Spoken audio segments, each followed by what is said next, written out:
Strategy के बारे में डिस्कस। दोस्तों, अगर आप स्काल्पिंग के लिए कोई बेहतरीन स्ट्रेटजी फाइंड कर रहे हैं तो यह वीडियो स्पेशली आपके लिए ही है। आज हम जिस स्ट्रेटजी के बारे में डिस्कस करने वाले हैं वह स्पेशली स्मॉल टाइम फ्रेम के लिए अप्लाई की जाएगी। और स्काल्पिंग की बात करें तो वह ट्रेडिंग का एक टफेस्ट ट्रेडिंग पार्ट है।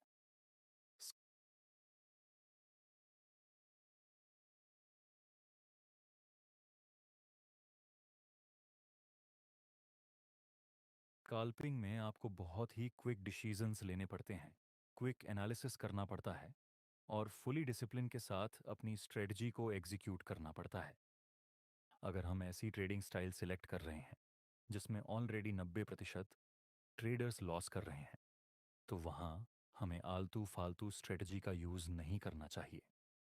वहाँ हमें प्रॉपर और हाईली एक्यूरेट स्ट्रेटजी का यूज़ करना चाहिए, जो कि आज हम इस वीडियो में बताने वाले हैं। इस स्ट्रेटजी में हम स्पेशली मल्टीपल टाइम फ्रेम में लिक्विडिटी का यूज़ करने वाले हैं। अब जिसको लिक्विडिटी के बारे में कुछ भी नहीं पता उसको मैं समझा दूं कि लिक्विडिटी एरिया वह लेवल होता है जहां पर बहुत सारे स्टॉप लॉस और पेंडिंग ऑन ऑर्डर लगे हुए होते हैं। एग्जाम्पल के लिए यहाँ एक सपोर्ट था। जनरली सपोर्ट से प्राइस ऊपर जाता है, ऐसा हमें प्राइस एक्शन में सिखाया जाता है। लेकिन यहाँ सपोर्ट से प्राइस ऊपर तो गया, लेकिन पहले एक फेक सिग्नल दिया जिसमें बायर्स को ट्रैप किया और यहाँ बैठे हुए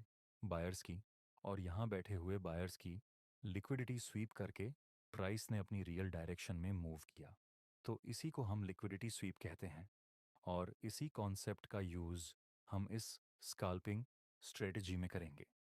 यह स्ट्रेटजी के लिए आपका पहला स्टेप रहेगा कि आपको हायर टाइम फ्रेम में लिक्विडिटी जोन या फिर लिक्विडिटी एरिया को मार्क करना है। हायर टाइम फ्रेम जैसे 15 मिनट, 30 मिनट और 1 आवर। एग्जाम्पल के लिए ये हमारा 15 मिनट का चार्ट है। ये हमारा मेन की पॉइंट है जहां से प्राइस ने बड़ा टर्न लिया था और ये रीसेंट स्विंग भी है। तो यहाँ पर काफ़ी मात्रा में लिक्विडिटी मौजूद रहेगी और यहाँ ब्रेक ऑफ स्ट्रक्चर हुआ था। ये दो पॉइंट हमारे लिए एक्सटर्नल लिक्विडिटी की तरह काम करेंगे और यहाँ भी कई सारे लोगों के स्टॉप लॉस मौजूद होंगे। तो यहाँ हमारी इंटरनल लिक्विडिटी मौजूद होगी। दोस्तों, या तो प्राइस इस इंटरनल लिक्विडिटी को स्वीप करके ऊपर जा सकता है या फिर प्राइस इस मेन स्विंग लेवल की लिक्विडिटी को स्वीप करके ऊपर जा सकता है। अब एक ज़रूरी बात, ये हमारा मेन स्विंग पॉइंट है, इसको हम हायर हाई बोलते हैं। यहाँ पर भी कई लोगों ने सेल किया होगा, तो लिक्विडिटी तो यहाँ पर भी मौजूद होगी, है ना। और तो और यहाँ पर एक्सटर्नल लिक्विडिटी को प्राइस ने टारगेट भी कर लिया, मतलब ये सारे सेलर्स के स्टॉप लॉस को मार्केट ने ट्रिगर कर भी दिया है। तो क्या हम ऐसा बोल सकते हैं कि यहाँ से प्राइस लिक्विडिटी स्वीप करके नीचे जा सकता है? तो दोस्तों, ऐसा व्यू हम नहीं रख सकते क्योंकि यहाँ मार्केट का स्ट्रक्चर बुलिश है। तो बुलिश मार्केट में जब प्राइस किसी हायर हाई की लिक्विडिटी को टारगेट करता है तो वहाँ से प्राइस लिक्विडिटी रन करे उसके चांसेस ज़्यादा हैं, ना कि लिक्विडिटी स्वीप के। तो इस स्ट्रेटजी में हम सिर्फ और सिर्फ लिक्विडिटी को नहीं देखेंगे, हम मल्टीपल कॉन्सेप्ट को कंबाइन करके ही अपना ट्रेड एग्जीक्यूट करेंगे। तो फिलहाल मार्केट का स्ट्रक्चर बुलिश है, तो हम वेट करेंगे कि प्राइस किसी लिक्विडिटी जोन को स्वीप करके अपर साइड तक घुस जाए। एक इंपॉर्टेंट बात, अगर आप ट्रेडिंग को लेकर लाइफ में बहुत सीरियस हैं तो इंटरनेट पर रैंडम वीडियो देखने से कुछ नहीं होगा। यहाँ थोड़ा बहुत सीखने को जरूर मिलेगा लेकिन प्रॉफिटेबल नहीं बन पाएंगे। प्रॉफिटेबल ट्रेडर बनने के लिए आपको चाहिए ट्रेडिंग की कंप्लीट नॉलेज। इसीलिए हम आपके लिए लाए हैं 30 डे ट्रेडिंग मास्टर क्लास। इसमें आपको क्रिप्टो, फॉरेक्स और स्टॉक मार्केट के लिए बेसिक से लेकर एडवांस लेवल तक का complete technical analysis, price action, smart money concept और ऑप्शन ट्रेडिंग सीखने को मिलेगा। इस कोर्स की एक्चुअल प्राइस 4,999 है, लेकिन पहले 50 ट्रेडर्स के लिए न्यू 50 कूपन कोड इस्तेमाल करने पर यह कोर्स आपको सिर्फ 2,999 रुपये में मिलेगा। कोर्स का लिंक डिस्क्रिप्शन में दिया गया। अगले स्टेप में हम स्मॉल टाइम फ्रेम में अपने चार्ट को शिफ्ट करना है। अब हमें देखना है कि प्राइस कौन से लेवल की लिक्विडिटी स्वीप कर रहा है। दोस्तों, अभी हम 5 मिनट की टाइम फ्रेम में अपने चार्ट का एनालिसिस कर रहे हैं। ये हमारा इंटरनल लिक्विडिटी जोन है और ये हमारा एक्सटर्नल लिक्विडिटी जोन है।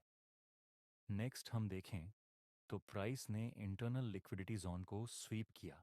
जब भी अपर ट्रेंड में मार्केट इंटरनल लिक्विडिटी जोन को स्वीप करता है तो वहाँ से प्राइस ऊपर जाए उसके चांस बहुत ही ज़्यादा होते हैं। और मज़े की बात यह है कि यूट्यूब में सभी लोग आपको बस यही चीज़ सिखा रहे हैं कि यहाँ पर लिक्विडिटी स्वीप हो गई तो यहाँ पर हम बाय में एंट्री कर सकते हैं, यहाँ हमारा स्टॉप लॉस और यहाँ पर हमारा टारगेट। इतना बड़ा टारगेट देखकर हमें ऐसा ही लगता है कि जैसे हमें कोई जादुई चिराग मिल गया जो हमें बस प्रॉफिट बनाकर देगा। लेकिन लाइव मार्केट में चीज़ें इस तरह से काम नहीं करती। झूठी उम्मीद के बलबूते पर काम करने की बजाय हमें कड़वी रियलिटी को ध्यान में रखते हुए काम करना चाहिए। यही हमारे लिए अच्छा रहेगा। यहाँ इंटरनल लिक्विडिटी स्वीप हो चुकी है, लेकिन अभी भी आप बाय नहीं कर सकते। और यहाँ आप क्यों बाय नहीं कर सकते इसका आंसर मैं अभी आपको आगे समझाऊंगा। नेक्स्ट हम देखें तो प्राइस यहाँ से थोड़ा और नीचे चला जाता है। दोस्तों, लिक्विडिटी स्वीप हो चुकी थी तो यहाँ से मार्केट ऊपर जाना चाहिए था, लेकिन ऐसा नहीं हुआ। तो क्या लिक्विडिटी का कॉन्सेप्ट काम नहीं करता? लिक्विडिटी का कॉन्सेप्ट काम करता है दोस्तों। तो आप कहेंगे कि लिक्विडिटी काम करती है तो यहाँ लिक्विडिटी स्वीप हुई थी, उसने काम क्यों नहीं किया और हमने यहाँ पर ट्रेड क्यों नहीं किया? इसका आंसर है कि यहाँ मार्केट का स्ट्रक्चर बेयरिश था। बड़ी टाइम फ्रेम में तो मार्केट का स्ट्रक्चर बुलिश था, लेकिन स्मॉल टाइम फ्रेम में हम यहाँ देख सकते हैं मार्केट का स्ट्रक्चर बेयरिश है। और बेयरिश स्ट्रक्चर है मतलब वहाँ पर सेलर्स का इन्वॉल्वमेंट बहुत ही ज़्यादा है। इस वजह से हमने यहाँ पर लिक्विडिटी स्वीप के बेस पर ट्रेड नहीं किया। और यहाँ पर तो एक बेयरिश ट्रेंड लाइन भी बन रही है। तो फिर इस जगह पर बाय करने का क्या मतलब बनता है आप बताइए। अब हम बस इतना देख रहे हैं कि प्राइस इस बेयरिश ट्रेंड लाइन को ब्रेक कर दे और यह मार्केट का स्ट्रक्चर चेंज हो जाए। नेक्स्ट ऐसा हुआ, प्राइस ने इस ट्रेंड लाइन को ब्रेक किया। यहाँ पर इंटरनल स्ट्रक्चर की लिक्विडिटी स्वीप हो चुकी है, स्ट्रक्चर चेंज हुआ। तो क्या अब हमें यहाँ बाय में ट्रेड कर लेना चाहिए? वैसे आप यहाँ बाय में ट्रेड कर तो सकते हैं, लेकिन अगर आपको अच्छा रिस्क रिवॉर्ड रेशियो चाहिए तो आपको पुल बैक का वेट करना चाहिए। नेक्स्ट प्राइस में एक पुल बैक लिया और बुलिश प्लस कंफर्मेशन कैंडल का सिग्नल मिला और यही जगह पर एक फेयर वैल्यू गैप भी बन रहा है। तो अब हम यहाँ बाय में ट्रेड करेंगे।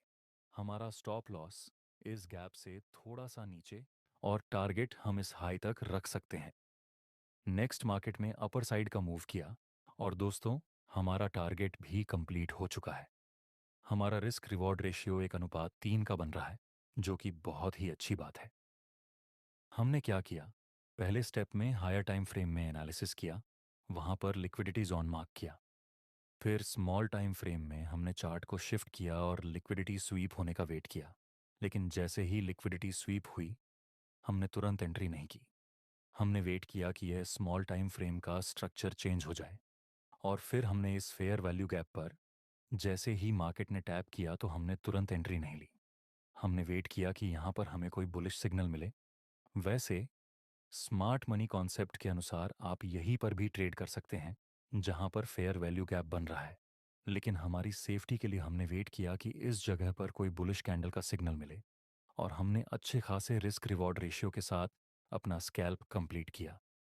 दोस्तों, अभी आपको ये स्ट्रेटजी बहुत ही अच्छी लग रही होगी, लेकिन इसकी कुछ कंडीशन है जो आपको समझनी चाहिए। इसकी पहली कंडीशन है कि आपको हमेशा मार्केट स्ट्रक्चर के साथ ही ट्रेड करना है। अगर हायर टाइम फ्रेम में मार्केट का स्ट्रक्चर बुलिश है तो वहां पर आपको सिर्फ और सिर्फ ऐसे लिक्विडिटी एरिया को फाइंड करना है जहां पर मार्केट बायर्स के स्टॉप लॉस को ट्रिगर करे और हम बाय साइड की लिक्विडिटी स्वीप होने के बाद ट्रेड कर सकते हैं। अगर हायर टाइम फ्रेम में मार्केट का स्ट्रक्चर बुलिश है और लोअर टाइम फ्रेम में मार्केट का स्ट्रक्चर बेयरिश है तो वहां पर हमें वेट करना है कि प्राइस इस स्मॉल टाइम फ्रेम के बेयरिश स्ट्रक्चर को चेंज कर दे। अगर higher time frame and lower time frame का मार्केट स्ट्रक्चर मैच नहीं हो रहा है तो कैसी भी लिक्विडिटी स्वीप हो जाए हम ट्रेड नहीं करेंगे। जब तक हम ये दोनों टाइम फ्रेम के स्ट्रक्चर को अलाइन नहीं करेंगे तब तक हम ट्रेड नहीं कर सकते। इसकी दूसरी कंडीशन है कि जहां भी आप ट्रेड करें वहां पर इंपॉर्टेंट पीओआई होना चाहिए, या फिर एरिया ऑफ इंटरेस्ट होना चाहिए। रैंडम, हम किसी भी जगह पर ट्रेड नहीं कर सकते। इंपॉर्टेंट पीओआई में कोई इंपॉर्टेंट ऑन ऑर्डर ब्लॉक हो सकता है, इंपॉर्टेंट फेयर वैल्यू गैप हो सकता है, कोई सप्लाई डिमांड जोन हो सकता है। वही जगह पर आप ट्रेड एग्जीक्यूट करेंगे। और यह strategy crypto market, forex market, Indian market, सभी मार्केट में काम करती है। आप इसकी प्रैक्टिस करके इसमें ट्रेड कर सकते हैं। और आपसे हमारा एक छोटा सा निवेदन है, अगर आपको रेटिंग देनी हो कि आपको यह वीडियो कैसा लगा, तो 5 स्टार में से आप कितने स्टार हमारे वीडियो को देंगे, कमेंट में बताइए। कोर्स की एक्चुअल प्राइस